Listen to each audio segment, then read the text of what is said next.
Grüßt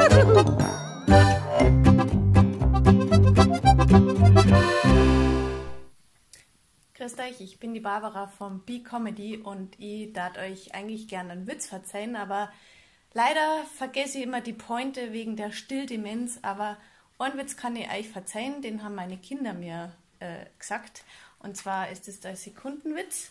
So, Ferdinand, bleib mal da. Was wollte ich gerade verzeihen? Den Sekundenwitz. Ah, der ist ja schon vorbei, genau.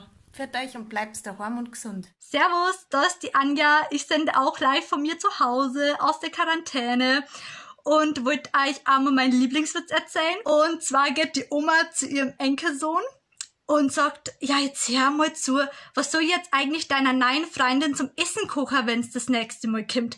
Die ist doch essbehindert. Der Enkelsohn überlegt kurz, schaut sie an und sagt, na, Oma, das habe ich dir doch jetzt schon 5-mal erklärt. Das heißt Veganer.